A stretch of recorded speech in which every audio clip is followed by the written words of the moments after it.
ભારત માતા કી, ભારતની નારી શક્તિનો બધાની એક વિનંતી છે સૌને કે ઉભેલા માણસો બેસી જાય તો સારું.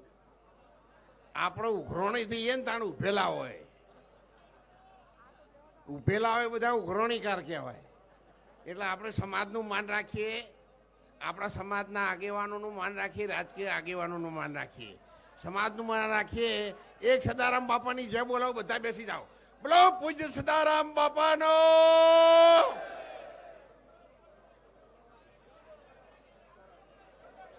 આજના મંગલ અવસરમાં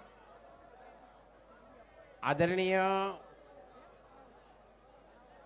સમસ્ત રાજકીય આગેવાનોના સહકારથી બળદેવજીભાઈ, ચંદનજીભાઈ, કિરીટભાઈ સાહેબ, સમાજની દીકરીનું સન્માનનો સમારંભ યોજાયો હોય ત્યારે જેટલો મા બાપને હરખ હોય ને એટલો તમારા હૃદયમાં હોવો જોઈએ.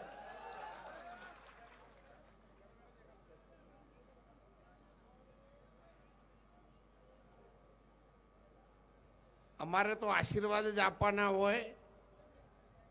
એટલે તમે બધા એક જનાવર હતું, પણ મહારાણા પ્રતાપે કીધું હતું કે ભારતની સંસ્કૃતિને નુકસાન થાય એવું છે ચેતક. એ કહેતાની સાથે પોતાનો પ્રાણ આપી દીધો હતો. તો આ સંસ્કૃતિને બચાવવા માટે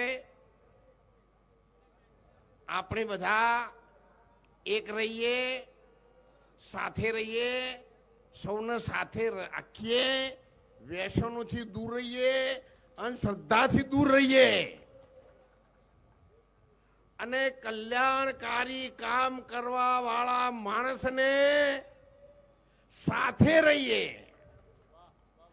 એક દીકરી કામ કરવા માટે તૈયાર થઈ છે. તો બેન તો હિન્દી ભાષી છે, એમને હિન્દીમાં કહ્યું, જો બહારથી દિલ્હીથી સેન્ટરથી આવી અને આપણને એવું કહેતા હોય કે અમે આ દીકરીની હાથે છે તો આપણે બધા શું કરવાના છીએ?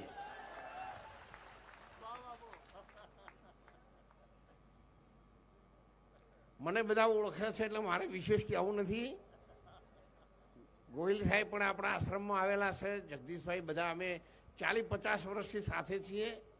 બળદેવભાઈ પક્ષની રીતે નહીં પણ પારિવારિક રીતે હું એમને મારો પોતાનો ભાઈ માનું છું.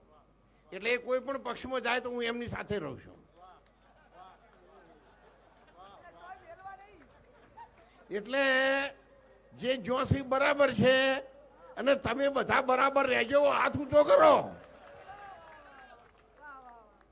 સાહેબ, ગોહિલ સાહેબ જોઈ લો, વાસનિક સાહેબ, અમારો સમાજ છે અને અમારી સમાજની સાથે 18 સમાજ આજે આવ્યા છે અને 18 સમાજને તાળીએથી વધાવો, કાયમ સાથે રહે. પત્રકાર મિત્રોને પણ મારી ખાસ વિનંતી છે, આ સમાજનું સારું દેખાય એવું કોઈની ભૂલ થઈ હોય તો એને ડિલેટ કરીને પણ સારું દેખાય અને આ સમાજ ઊંચા પગેથી આવે એવું મીડિયા દ્વારા પણ આખા ઇન્ડિયા લેવલે, ભારત લેવલે સંદેશો પહોંચે એવી હું આપને વિનંતી કરું છું. હું બહુ ભણેલો ગણેલો છું, ગવર્મેન્ટ પેન્શનર છું. તમે ધોતિયું ભાળો એટલે એવું ના માનતા કે કોઈ મંદિરમાંથી હેડે.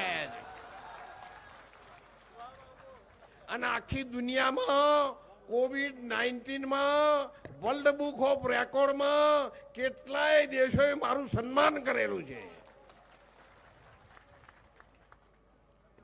એટલે સમાજને મારી વિનંતી છે. સાથે ભરતભાઈએ કહ્યું છે, જાહેરાત નથી કરતો પણ એમણે કહ્યું એટલે યાદ અપાવું, આપણા સમસ્ત તમામ ગુજરાતીઓને રાજસ્થાનના રણુજામાં પડતી અગવડતાઓ દૂર કરવા માટે મારે એમાં રહેવું નહીં. મારી ઉંમર પૂરી થઈ છે, પણ ગુજરાતીઓને રહેવાની કોઈ અગવડતા ન પડે એવી હાલના યુગની ધર્મશાળા આપણે બનાવવા જઈ રહ્યા છીએ.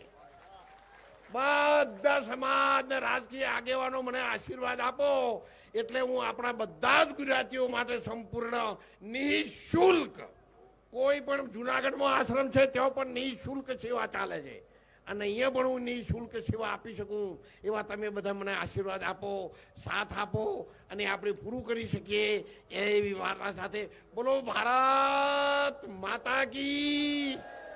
આ દીકરીનું મોંબેરું પરિષદ યાદ રાખજો. અમારે બળદેવજી ધારાસભ્ય તરફથી રણુજામાં 2 રૂમોનો તમામ ખર્ચો આપવામાં આવશે. ધર્મશાળામાં 2 રૂમો અમારે ચંદનજી ઠાકોર સાહેબ તરફથી પણ આપવામાં આવશે. પાછી ફોની ના કરજો, 3 માળની બનાવવાની છે ધર્મશાળા અને બકરા દોહે તો બોઘેણા ના ભરાય એ યાદ રાખજો. પત્રકાર મિત્રો રણુજા વિશે તમે પણ એક લીટી લખજો જેથી અમારા સમાજને અને આપણા ગુજરાતીઓ તકલીફ ઓછી પડે એ સેવામાં જતા જતા હું કંઈક સારું કરી શકું એવી પ્રાર્થના સાથે બોલો ભારતની નારી શક્તિનો.